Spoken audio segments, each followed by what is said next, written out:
সুবহানাল্লাহ, সুবহানাল্লাহ, আল্লাহু আকবার। বন্ধুগণ, এটা কোনো সাপ বিজির খেলা নয়, আপনারা ভুল বুঝবেন না। এটা কিন্তু বিজি নয়, এটা সাধারণ একটা কাঠবিড়ালি বিষধর বৃহৎ সাপের সাথে লড়ছে। কেন লড়ছে জানেন? তার বিপরীতে রয়েছে তার পরম আদরের পেটে ধারণকৃত সন্তান। এই ভিডিওটা প্রমাণ করে যে এই পৃথিবীতে মাই একমাত্র পারে অকৃত্রিম ভালোবাসা দিতে সন্তানকে।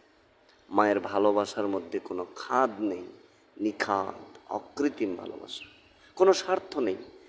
পৃথিবীতে নিঃস্বার্থভাবে কেবল একজনই ভালোবাসে, সে হলো আপনার মা।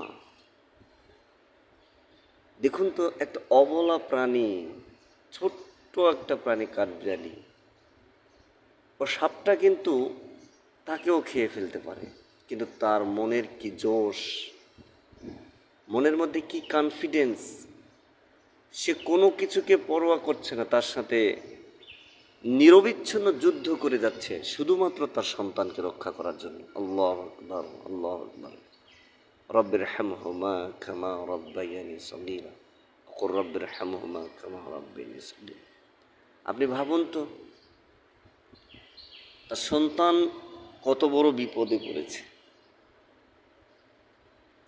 আমার মনে হয় কি জানেন, যে ওই শিকারীর শিকার যদি, এই শিকারটা যদি একজন স্ত্রী হতো অথবা বিপরীতে একজন স্বামী হতো, তাহলে আমার মনে হয় না, কোনো পৃথিবীতে এমন কোনো নজির নেই যে স্বামী স্ত্রী পরস্পরের জন্য জীবন বাজি রেখে এভাবে নিজেকে, তার বিপরীত সহধর্মীকে উদ্ধার করার চেষ্টা করত। বরং আব্বাসলে বাপের নাম, সে নিজেকে গুটিয়ে নিত। পরম ফ্রেন্ডও যদি হতো, বন্ধুও যদি হতো, সেও নিজেকে গুটিয়ে নিত। কিন্তু মা কিন্তু নিজেকে গুটিয়ে নেয় নাই। মায়ের ভালোবাসা কতটা নিঃস্বার্থ দেখুন, সন্তানকে উদ্ধার করেই ছাড়লো। আল্লাহু আকবার, সুবহানাল্লাহি ওয়া বিহামদিহি, সুবহানাল্লাহ।